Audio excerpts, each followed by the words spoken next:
This podcast is a quest for well-being, a quest for a meaningful life through the exploration of fundamental truth.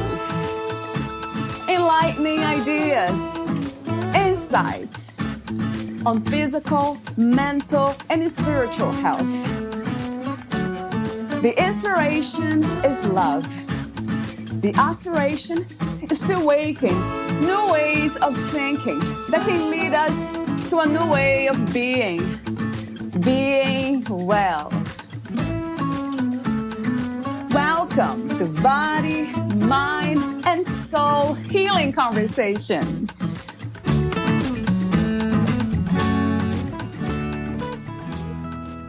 Everything starts with a thought, a feeling, a dream. Valeria Teles interviews Johanna Derbolowsky, the author of The Transformation Promise, a book about love, healing, and the flow of life. Johanna Derbolowsky, best-selling author of The Transformation Promise and the recently published workbook 28 Days to Love, Joy, and Prosperity, has helped clients worldwide with life's major changes and transformations. From identifying long-past incidents that can be the source of current major depression or health issues, to dealing with career changes, finding and sustaining fulfilling relationships, to the truly ultimate transformation at the end of life. Johanna, the developer of the Quantum Heart Field Experience, is a recognized metaphysical teacher, spiritual counselor, and has been on the forefront of healing and transformation. In addition to her primary work, she is an ordained minister with the International Metaphysical Ministries, hypnotherapy and matrix energetics practitioner, past life regression and timeline therapist, Reiki Master, and life coach. Johanna has worked for more than 25 years in the field of metaphysics, has a private practice, conducts seminars in the U.S. and Europe, and teaches at the A.R.E. Edgar Cayce Center in New York City. Meet Johanna at quantumheartfield.com. Here is the interview with Johanna Derbolowsky.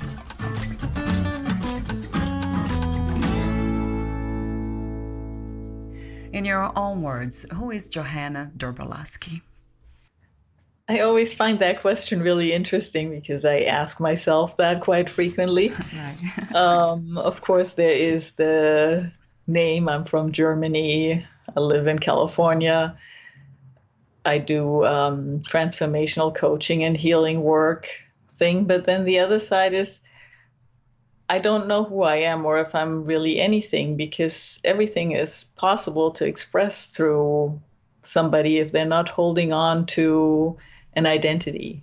So I try to stay out of the identity. So when you speak of identity, is that biological or psychological? Well, it's both. You can say, I am a mother, then my identity is into that mother, which I did for years full time. Yeah. So at that time, that was my identity, I think. And the identity as a woman, that puts you opposite everybody that is not a woman. So those are all identities. Or you have the nationality identities. From Germany, now I'm in America. So identity is what you believe yourself to be. But then it also locks you in, and that's the part where I don't like to make any one of those things an identity. Is it possible to navigate this reality without the attachment to identities? Yeah, I think it's possible. And even at times, there's a certain identity, of course, it's needed. You need your identification if you get stopped by the police. For sure. So for those things, the identity to function in the world is necessary for certain things. But in your heart, I think your true identity is that you are the divine source energy. And you can focus on that as your identity, and that can express itself in any way possible. True. When you speak of the divine or this form of identity that is unseen, unknown, unseen really, but not unknown, would you call that also consciousness, God? Yeah, it's the ultimate consciousness, or, those are words again that then the words make it a little bit more rigid. I think of it as just unborn, uncreated energy. Doesn't have any qualities to it, right, Johanna? Right. So in a way it is, if you, with my teachers, I've learned to deduct. If your body is not the same, nothing stays the same here. So if your body is not the same that it was 10 years ago, did your identity, are you not you anymore? No, you're not. If you, right now, people losing their sense of smell, if you don't smell anymore, are you your smell? Is that identity gone? No, it's not. You're still there. So when you take everything away, what is left? That is your source, because the body will go, the senses will go, the possessions will go, the relationships will go. Right. Everything. But what is there? That's what was there, and that's what you've always been. So you can call that consciousness, you can call that divine source energy, and different languages have different words for it. But it's really undescribable, because if we want to describe it, we're describing it from like our mind. I wonder why some people who claim to be in touch with that, they become more what we call loving and peaceful. So if that consciousness, or the ultimate consciousness, how is that possible? Like, why would something like that come as a result? Well, if you're not attached to anything, then you also don't judge anything. If you don't judge anything, then everything is more friendly. An example for me is a very everyday one. I live in Los Angeles. We drive a lot, and there's a lot of traffic.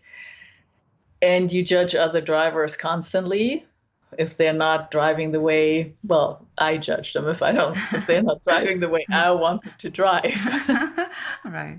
And then at some point, I realized that when my mother got older, she drove slower because her reaction time was also slower.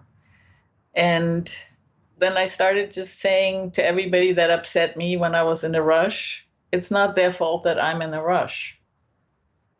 They have whatever they have going on. And I started to think of every driver that annoyed me as my mother. I was thinking, I'm sure she would appreciate that, but true. Wow. But so all of a sudden, I thought of every driver that annoyed me with an open heart, because I thought, oh, wow, this could be my mother. What a beautiful example and a wonderful message. It sounds like the first step to get in touch with consciousness is to gain a deeper sense of responsibility and not blame others or stop judging others. So especially right now with social media, there's a lot of pressure to appear a certain way and to judge other people as how they appear. So we have everybody looking, who's going to see me, who's going to take a picture of me, where are they going to post it? And there's this enormous amount of pressure that comes up for people to be seen in a certain way and to not actually be the way they feel that day, or the way they might be authentically be that moment. So we're always prepared, but at the same time, being afraid of other people judging us, we also go out and we judge everybody. Right. And that brings me to the topic that we, I think, have discussed briefly the last time we talked, self-love. Would you say that that can become another step to, I call it freedom, really? Would you say that that is a good step, or the first step even, to freedom? Well, you can't love anybody else more than you love yourself. It's impossible. So if you want to love everybody else, you're going to have to first love and accept yourself. So yes, it's the most important step if you want to get out there. And also we all have that thing, if you point a finger at somebody, 3 fingers are pointing back. So if you judge somebody, what you're really doing, you're constantly judging yourself. I really feel like we women have more pressure, of that kind of pressure, to hold on to identities and illusions. Would you say the same thing, Johanna, or not really? I think traditionally it is that way, but I think it's also affecting men, especially young men. Yeah, also, and I think that also has to do with the social media, that constantly being on and being seen. So the girls want to be seen with the guy that's hot, not like it used to be where it's only like the candy is the nice woman on a guy's arm. Yeah, right. That it is changing a little bit as the pressure is all around. But I think we're missing the point with all that, because we should really be looking at what's in everybody's heart instead of how fit are they, what have they accomplished, how much money do they have. I mean, those are boring things and they're going to go. True. They're not lasting things. So how do we balance this, loving ourselves and loving others at the same time? Well, selfishness and self-love are 2 totally different things. When you really love yourself, then you also love everybody else. So when you truly accept yourself, you're also more accepting of everybody else. And then you open your heart. When you open your heart, it's very hard to be selfish. So selfishness and arrogance usually come from a low self-love. It's a sign of low self-love. So it's actually an indicator that person does not love themselves very much. When we are in that space of not loving ourselves and of being judgmental and the self-hatred and all, what are we afraid of? Being rejected. Number 1, because we don't love ourselves enough, so it matters what other people think. But all these are things on the outside. I mean, eventually, I think just the awareness that the body's going to go, the money's going to go, the relationships are going to go. Just know that none of these things are real. They're temporary phenomena. So what you have is yourself. So be your own best friend. Stand behind you. Take care of yourself. I do ask the question more often than not these days, the difference between joy and happiness. Do you see any differences, Johanna, or not? Or they are all the same to you in a way? Well, of course, these are words again. I mean, to me, happiness is something that comes and goes easier. Because something makes you happy, you're happy for a moment, and it goes, and you're back to wherever you were before. But to me, the word joy implies more of a deeper, permanent thing.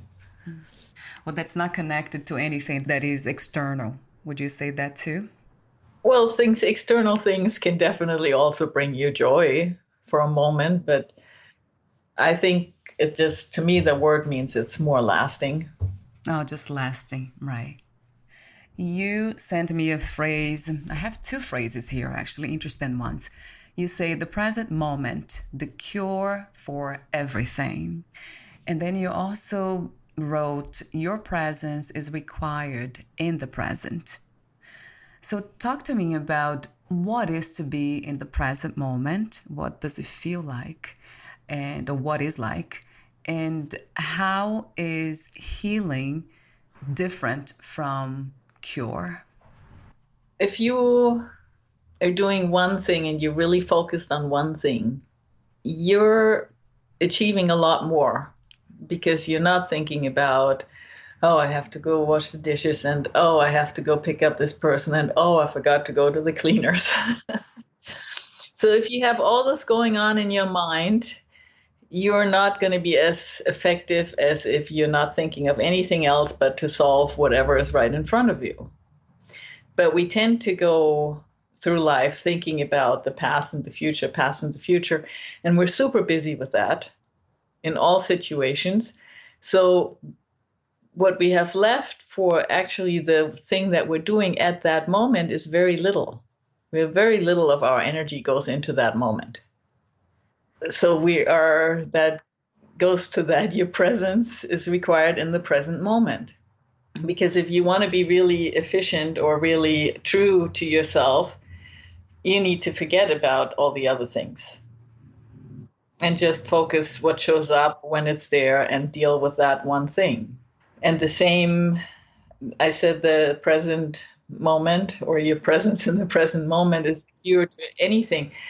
Because if you now, let's say you don't feel well, and you immediately think about the past. Have I done this before? Has somebody else felt this before? And then you go to the future. What happened to them? Will that happen to me? So we go into the next step would be to go onto WebMD and really drive ourselves crazy So true. about all the things that could happen that had happened to other people. So all those things are in the past and in the future. We take all the information from the past and we project everything into the future. Now, if I'm working on healing myself or doing something, all the possibilities are already taken up. There's nothing left because I've given it out to the past and future. So even to get my own body to focus on fighting whatever I'm feeling or to release stuff, there's very little to work with. But if we are not going to the past and the future and we stay in the present with our full presence, then we have a lot of energy to work with. True.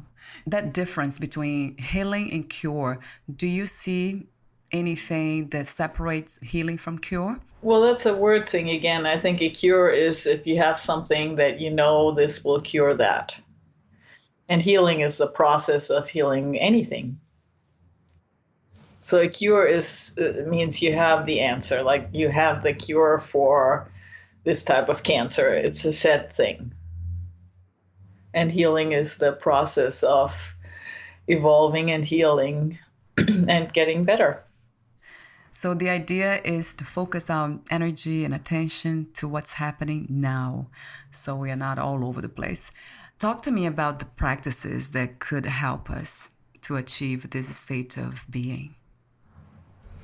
Well, I don't recall exactly right now who said that, but somebody very wise said that nobody has ever experienced the future they envisioned.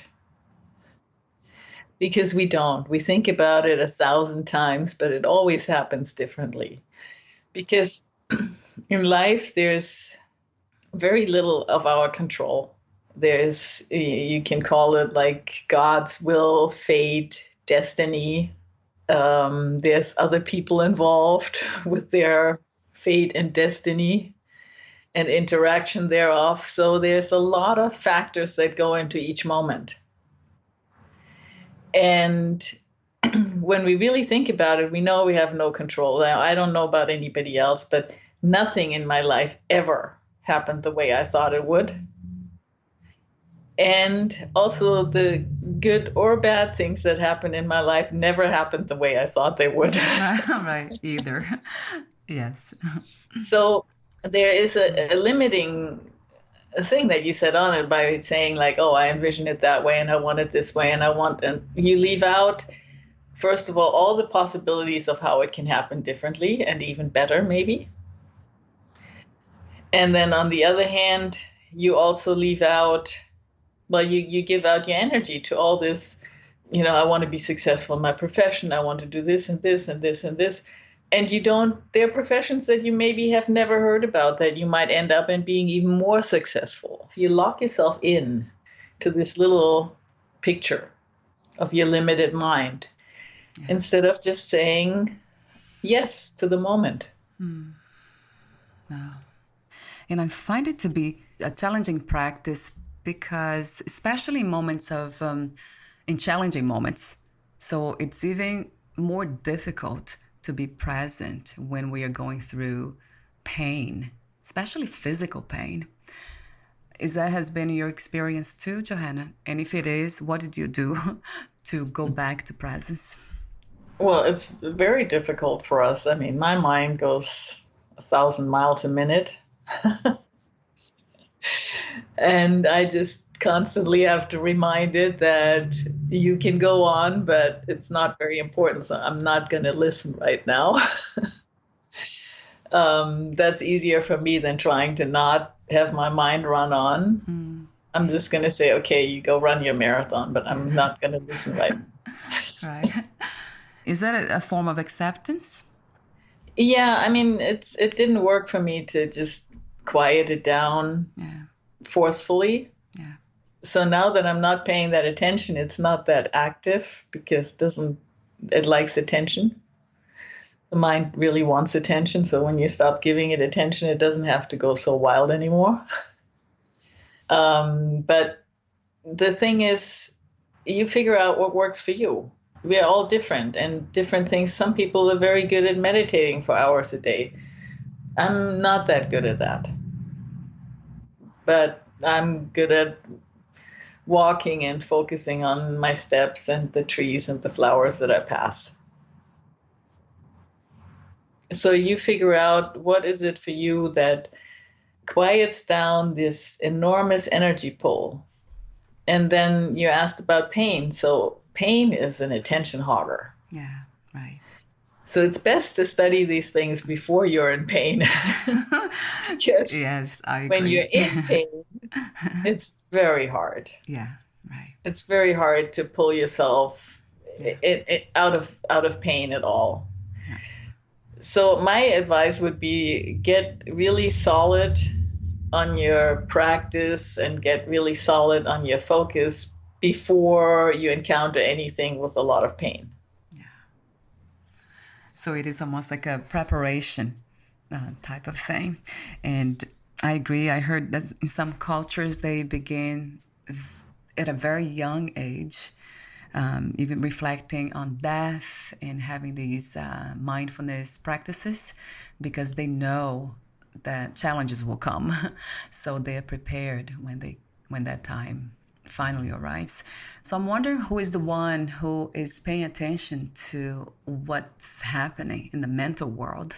Well, I think just when you practice just focusing on your breath, going in and out, I mean, that's also one that I use, or just focusing on that you are just that energy, or you just sky, the clouds are going back and forth, and some are stormy and some are not, but the sky is unaffected by it. And so I try to constantly remind myself to identify with that. Another really good example that comes from Papa G's teaching is to view yourself like the movie screen. You know, on the movie screen, you can see a war movie, a slasher movie, a horror movie, a romance movie. Right. True. Blood is spilled, horrible things happen, good things happen. But when the movie is done, the screen is just the screen. So we are that screen. And these things happen around us and through us and on us. The more you can pull your focus onto being just that screen, the more peaceful you are, right. The more present you are, because you're not torn by everything that comes at you. So do you think it's possible to be the screen all the time? Or at times we are pulled in that direction of becoming something that appears? No, I think we are the screen all the time, but sometimes we forget. Oh, we just forget. Right. But we cannot, our essence remains the same. We are that. There's nothing, we're not becoming anything. We are everything. So we just need to remember it. So this dance, this movement of remembering and forgetting, it's also part of what we call life. Yeah, I mean, life is all the things that happen, but we should not ever forget that. So there's a price to the pay, idea right, Johanna? is to not forget that. Talk to me about the purpose of writing the book, The Transformation Promise, a book about love healing and the flow of life? I think a big part of any kind of growth or anything is to know where you are. So a large part of the book focuses on getting to know yourself, and as much as possible in an objective way. Because obviously we are the subject, so it's never completely objective, but right. there are ways to get into that. So it really teaches you to get to know yourself and know where you're at. And the other aspect of it is that everything always changes. So transformation is a promise, because we cannot stay the same from moment to moment. Sure. But the flow is that energy that we actually are. But we are right now in the body, which is a structure, or we function in our infrastructure. But the structures are not who we are.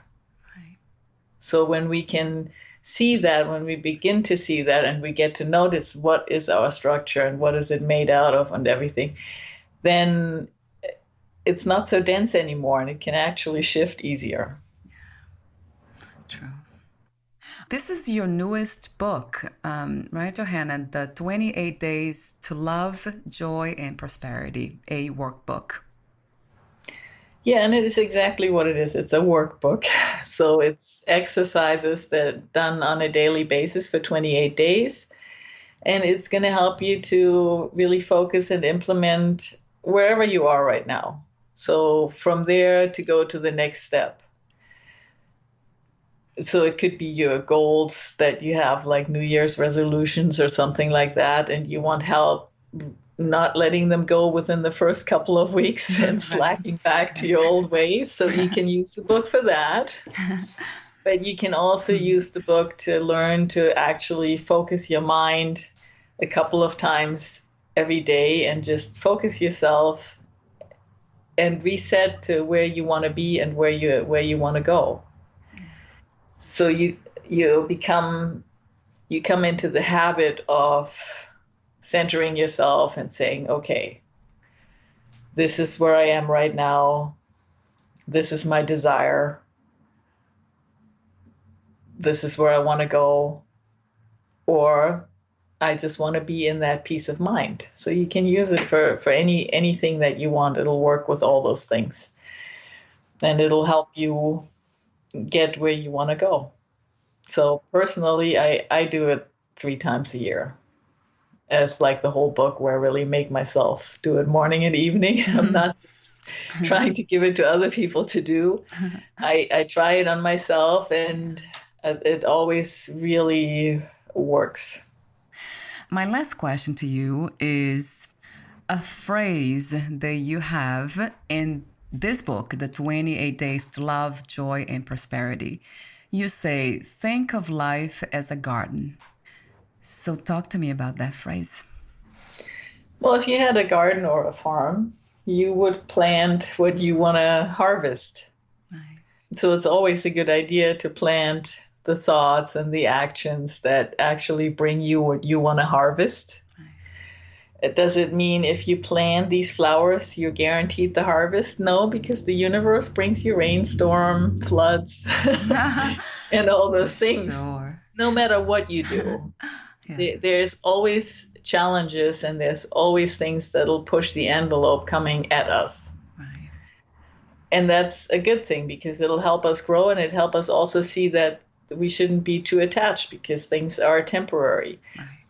But we should still have that mindset of, if I want to have a really peaceful, loving environment to live in, then I need to plant peaceful, loving environment. Yeah.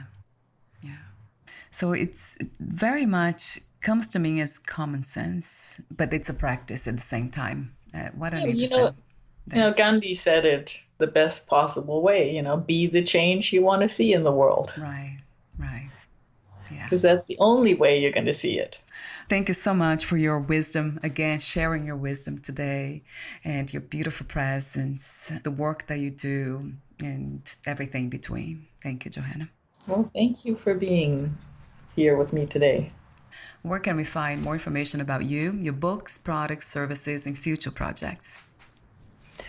The best way is my website, quantumheartfield.com, and it has all the information. The books are on Amazon and Barnes and Nobles and other bookstores, but that information is also on the website. So quantumheartfield.com. Wonderful. I'll have the link also posted on your podcast profile. Thank you so much again, and we'll talk soon. Thank you. It's always an honor speaking with you. Thank you, Johanna. Bye for now. Bye. Thank you for listening. To learn more about Johanna Derbolowsky and her work, please visit quantumheartfield.com. To learn more about this podcast, please visit fitforjoy.org/podcast. Thank you again for listening, and bye for now.